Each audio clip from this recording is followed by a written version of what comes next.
Elliot Eastman was a 26-year-old man from Vermont, USA. He spent most of his early years in the tiny town of Heinsberg. Life there was calm and peaceful, but with a population of less than 600 residents, it was also quite boring. Elliot wanted to do something more with his life.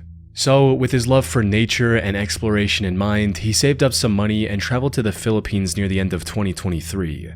He wanted to slowly make his way through the entire country and witness its beauty firsthand. But just a couple months into his trip, he met a local woman named Carisha Jayla. The two started dating and got married just a few months after that in July of 2023. Then in January 2024, Elliot started posting videos on YouTube documenting his life in the Philippines with his wife. His videos were simple, without any over-the-top music or crazy editing effects, but they felt authentic and real, allowing him to amass a small but dedicated fan base. Though his content took a massive shift in May 2024 when he decided to move to the beachside village his wife was from in the Cebuco municipality. Unfortunately, it wasn't long before this spiraled into the worst decision he'd ever make. You see, Cebuco is part of what's known as the Red Zone in the Philippines. Put simply, this is the most dangerous section of the country, especially for foreigners. Armed robberies, kidnappings, and even murders are not uncommon in this region, with over 40 Westerners going missing there in just the last decade. However, Elliot was well aware of this fact, as evident from his channel's description, which read, "I'm Elliot Eastman. I am 26 years old and I came to the Philippines about a year and a half ago, where I met the love of my life deep in the mountains of the Red Zone of the Philippines. I will be showing you my day-to-day life as the first and only foreigner to have ever lived here in Cebuco for a long period of time." He mentioned the danger in some of his video titles as well. But despite the threat to his life, he still wanted to build a life in Cebuco. So he rented an apartment and even built his own grocery shop near the beach, all while documenting the entirety of his journey on YouTube. Now, there were times when he felt threatened and had to hide from some locals to avoid getting in serious trouble. But despite the somewhat dire circumstances, Elliot was enjoying his time in Cebuco and slowly building the life he wanted. However, just when things were starting to look up for Elliot, tragedy struck. The incident took place on the night of October 17, 2024, when, after doing several short live streams throughout the day, Elliot went offline and sat for dinner with his wife and her parents. But then, a few minutes later, 4 men with guns barged into their home and started telling Elliot to go outside. These men were also wearing outfits similar to those of the Filipino police, likely in hopes of making Elliot more cooperative. Elliot, however, saw through their disguise and tried to run away. Unfortunately, that's when things went from bad to worse. One of them opened fire and ended up shooting Elliot twice, once in the leg and once in the abdomen. They then dragged him onto the speedboat they had docked near their home and sped off into the darkness. This was the last time anyone saw Elliot alive. By the time the police launched a search and rescue mission, the kidnapper's boat was nowhere to be found. The investigation then went on for nearly a month until the 12th of November. But when the police eventually located the kidnappers, they were forced into a shootout, resulting in 3 of the 4 culprits losing their lives. And while they did manage to arrest the last kidnapper, it was already too late. According to the kidnapper, Elliot succumbed to his injuries when he was on the speedboat. So the kidnappers simply threw his body overboard to hide the primary evidence of their crime. Unfortunately, the police were unable to locate his remains and pronounced him officially dead in December of 2024. However, one question still remained unanswered. Why? Why did these 4 criminals target Elliot? Well, the simplest explanation is also the most likely one. They just wanted to kidnap him for ransom. Carisha even had a first-hand experience with this, as back in high school, one of her Canadian classmates was kidnapped and held for a ransom of $50,000 US. That said, there's also a second potential explanation that has to do with Elliot's side business. You see, while operating his grocery store, Elliot also started lending the locals money for 20% interest. A local loan shark likely saw him as a competitor and sought to eliminate Elliot before he took away any more of his business. This would also explain why the intruders were so quick to open fire if they wanted to hold him for ransom. Regardless of their motive, the end result was the loss of a young man trying to make a life for himself with his wife in a foreign land. His YouTube channel now sits abandoned, with its many uploads remaining as proof as the life he once lived. Benjamin Pardoon, known online as Warner the Goobermeister, was a comedian creator on YouTube who primarily focused on creating a genre of memes known as YouTube poops. which is a subgenre of online humor that revolves around taking clips from other shows, usually cartoons, and editing them to have a bizarre, often nonsensical tone. Over time, Benjamin's channel had amassed over 8.7 million views, making him a well-known name in the YTP community. But after his upload on December 21st, 2021, he suddenly vanished from the internet, leaving his fans wondering what could have happened. Unfortunately, the reason for his disappearance was far more tragic than simply getting bored and moving on from the channel, as most of his audience had assumed. The incident took place on the 27th of January 2022, when his older brother Chris tried to contact him many times but didn't hear back. Left with no other option, Chris called the police at around 8 p.m. to check on his parents and little brother. When the officers arrived at his house, the lights were on, but no one was answering the door. After repeated knocks, the officers knew something was off, so they decided to break in. But nothing could have prepared them for the horrific scene they saw behind that door. Inside, they found the bodies of Benjamin and his parents, all with visible gunshot wounds. However, what looked like a robbery gone wrong turned out to be far more tragic. According to the investigation, both Benjamin and his mother Deborah were shot by his father that evening, who, after committing the crime, decided to end things for himself as well. The news of this incident was a massive shock for Benjamin's viewers, as he'd never mentioned any family troubles before. Chris later set up a GoFundMe page in November of 2022, which not only allowed Benjamin's fans to support the only living member of his family, it also gave some insight into what might have happened. According to Chris, Benjamin was born in 2005 and was soon diagnosed with autism. This made it difficult for him to interact with people in person. Because of this, he was homeschooled, and at just 8 years old, he started uploading on YouTube, hoping to make friends and find a sense of community. Sadly, Benjamin's condition was far from the only challenge their family had to face. Deborah was also suffering from nerve damage after an accident, and the father Gregory had also gotten in a car accident in the past and could barely walk. On top of that, the family was also struggling with severe financial issues, which could explain why Gregory felt the need to take such a drastic measure, seemingly out of nowhere. As Chris puts it, "My dad was a proud man. He was ashamed to ask or seek out help." Although Benjamin's content was somewhat niche, it left a big impact on those who came across it, with some even uploading new videos in his style to keep his memory alive. Harley Dilly was a YouTube channel run by a 14-year-old teenager from Ohio with the same name. He created the channel in 2013 to share his love of gaming, specifically the sports game Madden, with others. He also uploaded vlogs on YouTube, where he talked about anything that was on his mind that day. But for Harley himself, these were more than just videos. They were one of the many forms of escape he had from his troubled life. You see, Harley suffered from oppositional defiant disorder and was also diagnosed with high-functioning autism. This resulted in him getting into heated arguments with his parents quite often and subsequently ending up in a worse situation. In one instance, he even posted a video talking about how he was locked out of the house after an argument with his mother, titled, "I'm Scared." Hey guys, what's up? It is Harley Dilly. Probably one of my worst days in my life.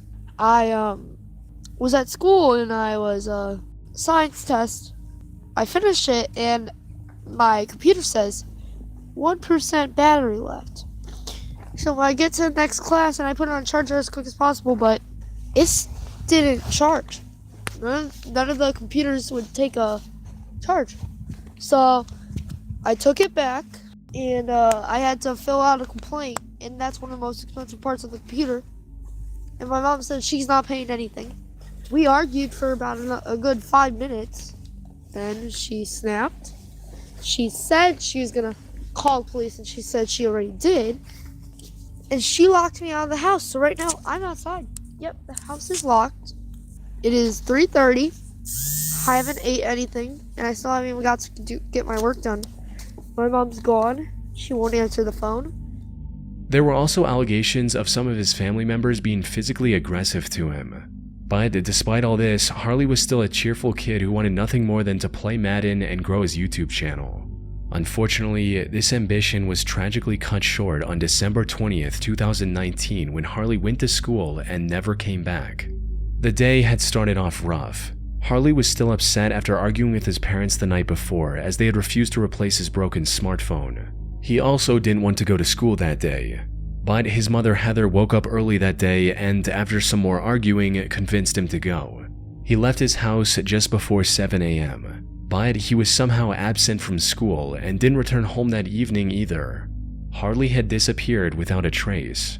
Surprisingly, his family didn't report him missing until 11:50 p.m. on December 21st, nearly 43 hours after he vanished. Their explanation for the delay was simple. According to them, Harley had spent the night at friends' houses without telling them before, usually after an argument. They assumed this time was the same. However, they couldn't have been more wrong. Something that became increasingly clear as the police investigation dragged on for days without uncovering a single clue about his whereabouts. The only thing they found was this low-resolution picture of Harley going to school that was taken from a neighbor's security camera. And that was it. Eventually, many other organizations, including the FBI, joined the search as well. They also distributed his missing posters nationwide and offered an $18,000 reward, hoping to receive any information that could lead them in the right direction. Unfortunately, although they received numerous tips, none led to any significant progress in the case. That is until the 13th of January, over 23 days after Harley went missing, when the investigators made the big discovery. They were recanvassing the area immediately surrounding Harley's home when one of the investigators decided to check out the vacant house directly across from the Dilly residence. This was a summer home and was fully locked at the time. There was also no indications of anyone breaking into the home. However, the investigators had looked everywhere else to no avail. This was one of their last options. So they acquired the key to this home and started looking around. They didn't find anything on the ground floor, but as soon as they climbed the stairs, one of them noticed a maroon puffer jacket lying on the ground, the same jacket that Harley was wearing on the morning of his disappearance. As they got closer, they also noticed his glasses lying on the floor as well, but there were no signs of Harley anywhere. Both the glasses and the jacket had also collected plenty of dirt, indicating that they must have been there for a long time. While they were looking around, one of the investigators noticed the chimney vent above where his glasses and jacket were discovered. This sort of vent is used to connect traditional wood-burning heaters. Curious to see what was in it, he reached into the hole, only for his hand to touch human hair on the other side. There was no doubt about it, that was Harley, stuck in the chimney. Officers quickly dismantled the wall, and sure enough, they found Harley's body inside, with his arms raised above his head. A later autopsy concluded that he likely passed away the day he went missing. His particular position at the time of discovery also helped investigators piece together what might have happened that day. As the story goes, Harley didn't want to go to school that day, so he decided to spend the time at the vacant home until the afternoon to make it seem like he went to school. But when he couldn't find a way in from the ground floor, he climbed onto the roof using the antenna tower beside the house. From there, he looked into the chimney and saw a relatively short drop and chose to climb down it to enter the house. However, what he failed to realize was that this chimney didn't lead to a spacious fireplace. Instead, it only connected to a couple of small vents for heater exhausts, leaving him stuck at the bottom. Due to the way he climbed down, his jacket was likely halfway removed already. So he pushed it through the vent to free up some space, and his glasses fell through as well.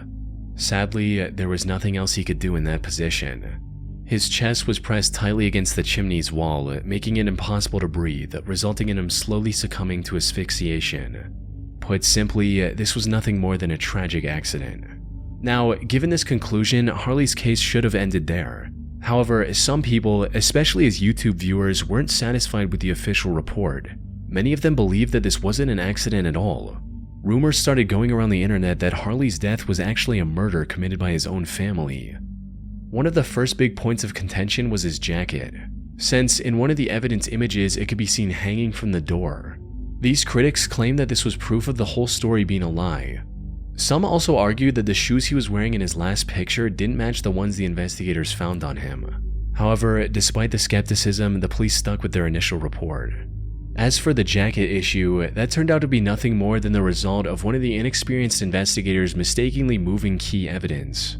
That said, whatever the truth may be, it doesn't change the fact that the YouTube community lost a genuine and passionate creator.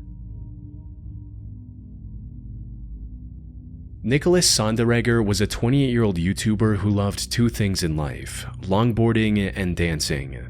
He uploaded nearly 80 videos of himself doing both of these on his channel named Sunspeak, though his ultimate dream was to become a professional dancer. By 2017, he was living in San Diego with his friend Austin to try and make his dream come true. However, the two were completely broke and couldn't afford California's high rent prices. So, with no other option, the two decided to live in tents or random trailers they could find in the Salton Sea area. Salton Sea used to be a popular tourist destination at one point due to its status as an oasis in the middle of the desert. But the water and the surrounding area became extremely toxic over time, turning it into a complete ghost town. On the flip side, this also made living there essentially free, which is what Nick and Austin were after. But what neither of them knew at the time was that the true danger of Salton Sea had nothing to do with its toxic climate. This danger came face to face with the two on the night of September 9th, 2018 at around 2 a.m. They were asleep in their tent when suddenly they were jolted awake by an extremely loud scream coming from the tree line not far from their camp. Fearing for their safety, they decided to just ignore it altogether and go back to sleep. Or that's at least what Austin thought. For some unknown reason, Nick later decided to go investigate the scream on his own after Austin had fallen back asleep. By the time Austin woke up the next morning, Nick was gone. He tried looking around for his longtime friend around town and discovered his flashlight lying on the ground just a block away from their tent. He immediately contacted the police and reported Nick as missing, who began looking for him almost immediately. But all they found was one of his boots, his pants, and his knife sleeve. His other boot, as well as his wallet and keys, were missing. More importantly, Nick himself was nowhere to be found. What made the situation even more bizarre was what happened days later.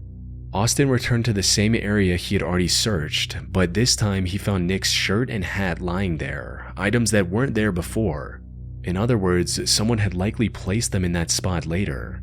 Sadly, the identity of this person was never uncovered, leaving Nick's case a complete mystery to this day.